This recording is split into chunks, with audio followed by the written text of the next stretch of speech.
7:45 de la mañana, amigos. Nosotros continuamos con más de Primera Página. Gracias por continuar en nuestra sintonía. Continuamos conversando con Jesús Rafael González. Él es politólogo, profesor universitario y especialista en gobernabilidad y gerencia política. Habíamos dejado una pregunta al aire y es: ¿qué estaría dispuesto a ceder y también a exigir, por qué no, el gobierno y la oposición en un supuesto o en un hipotético caso de negociación? Bueno, fíjate, creo que el primer paso en esta oportunidad le corresponde a Maduro. Primero por la complejidad y segundo por la cantidad de problemas que tiene alrededor de la posibilidad de intentar llegar a un acuerdo político en este momento. Ahora, ceder Maduro significa que toda la comunidad internacional está consciente que el tema básico es la reinstitucionalización vía electoral. Entonces tendría que ceder en ese punto, y ahí es donde hay serias dudas que Maduro vaya a ceder. En el segundo punto, Guaidó debería de ceder en cómo reestructurar la vía, o sea, cómo llegar a unas elecciones libres sin pasar por el cese de la usurpación y el gobierno de transición. Ahora, significa sacrificios de lado y lado porque eso significa los procesos de negociación. Significa que todas las partes están dispuestas a ceder por un interés mayor. Y en este caso el interés mayor es el pueblo venezolano, que hoy está sufriendo colas de gasolina, desabastecimiento de medicinas, problemas para alimentarse, más bajo salario, una hiperinflación que se lo está comiendo. Y ese debería ser el rol de los políticos en una situación de crisis social y humanitaria como la que está viviendo hoy en el país. Ahora, eso evidentemente genera reacciones en los extremos polarizados. ¿Por qué? Porque, bueno, llegar a una negociación significa que de alguna manera yo no estoy acabando con el otro vía fuerza.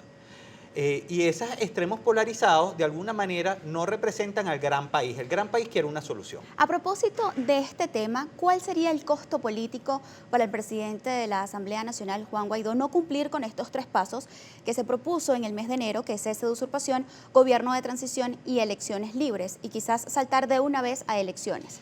Bueno, la verdad es que el costo político está asociado en el fin. ¿Cuál es el objetivo? Cambiar el gobierno. Yo creo que cambiar el gobierno en el menor tiempo posible. Y esta vía de acuerdo negociado es una de las alternativas más que tiene Guaidó. Guaidó tiene unos varios meses trabajando un tema de una negociación a nivel macro. Porque cuando él habla de una ley de amnistía, cuando habla de una ley de transición, cuando habla de una ley de respeto a los derechos de los empleados públicos, no es otra cosa que dar unas garantías a un conjunto social que antes no lo estaba apoyando y que le está pidiendo de alguna manera, de manera negociada a través de unos acuerdos legislativos, mira, den el paso para intentar de alguna manera ir hacia un gobierno de transición. Ahora, esa gran negociación que está llevando el país todavía está en proceso, tanto que tuvimos un episodio, una negociación que tuvo varias debilidades el 30 de abril, pero que ha continuado y que ha continuado en una cosa que nos llevó a un momento de cumbre con la última reunión de Noruega, en la que yo creo que todo el país debe generar los mayores esfuerzos para intentar buscar una solución negociada. ¿Y cuál sería el costo político del Ejecutivo Nacional y de Nicolás Maduro a aceptar unas elecciones adelantadas?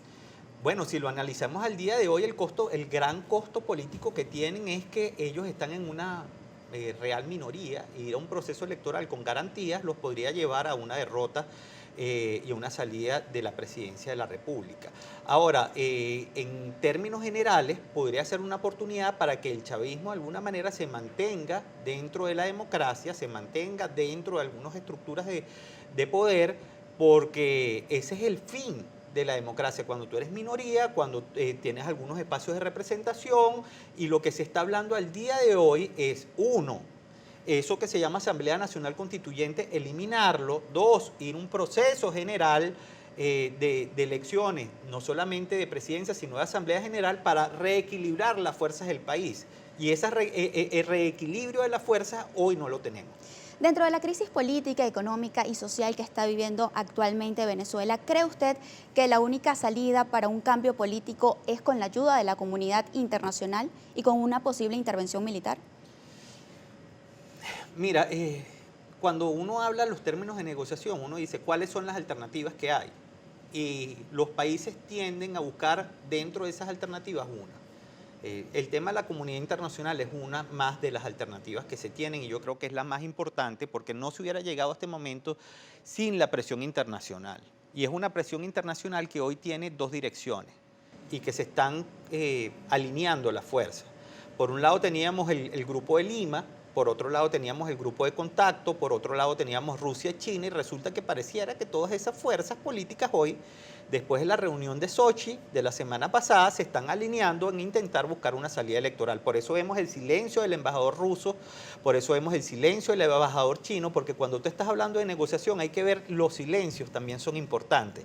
Y esos silencios hablan de que hay toda una reagrupación de fuerzas que le están diciendo a los dos segmentos polarizados hay que negociar una salida electoral.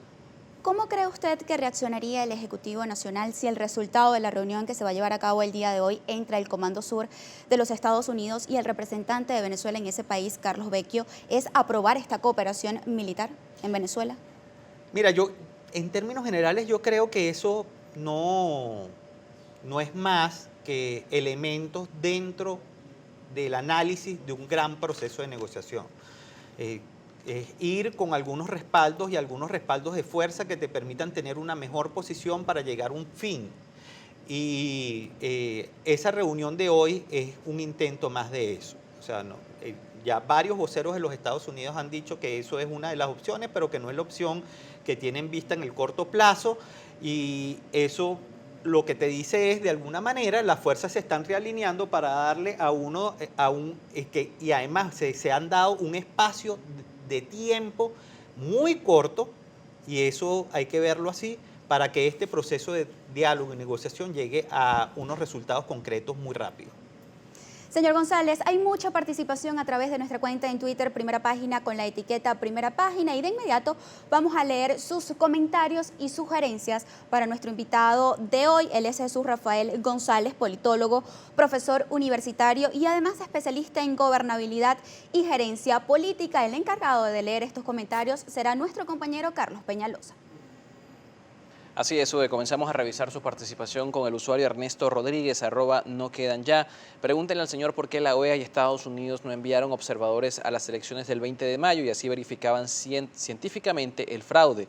¿Por qué evitan las elecciones que el CNE en ningún momento le niega observadores? Bueno, fíjate, en los próximos días hay una elección en Bolivia, y a pesar de que Bolivia tiene una posición crítica dentro de la OEA, uno de los observadores es la OEA.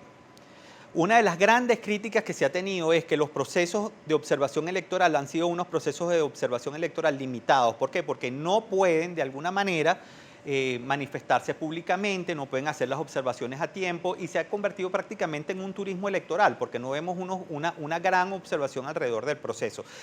Esa posición del Consejo Nacional Electoral es lo que ha llevado a este conflicto durante el año 2019, porque una parte del país muy importante desconoció el proceso, pero toda la comunidad internacional en su mayoría, más o menos de los 21 países de los que hoy están en la OEA, han dicho, mira, ese proceso electoral tuvo vicios de fondo y de forma que han llevado a la crisis política que nosotros tenemos al día de hoy. Ojalá nosotros los próximos procesos electorales tengan una observación electoral creíble, y eso ha sido una de las cosas que se han pedido reiteradamente durante los últimos años.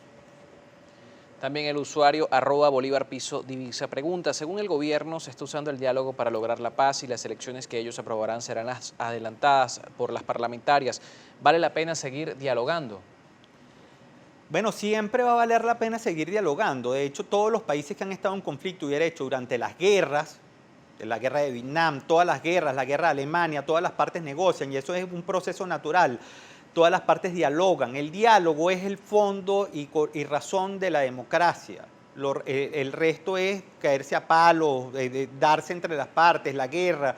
Y lo que la apuesta que está haciendo el país hoy es intentar de alguna manera salir rápido de esta situación de crisis que tenemos, y para eso el diálogo es fundamental. Otra de la participación de nuestra audiencia, @HaroldMZCH, el náufrago 27. Buenas a su invitado. ¿Será que la opinión del pueblo no cuenta cuando la gran mayoría de los venezolanos no quiere diálogo porque hacen lo opuesto y le dan la espalda al pueblo? Mira, la opinión del pueblo cuenta, y cuenta mucho.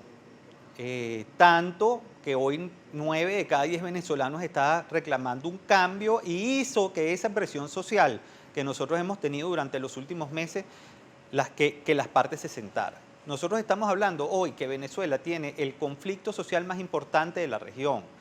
Y no solamente hemos vivido unas manifestaciones que han llevado algunos saldos, que han tenido saldos trágicos, pero además de eso hemos tenido manifestaciones de manera permanente por gasolina, por gas, por agua.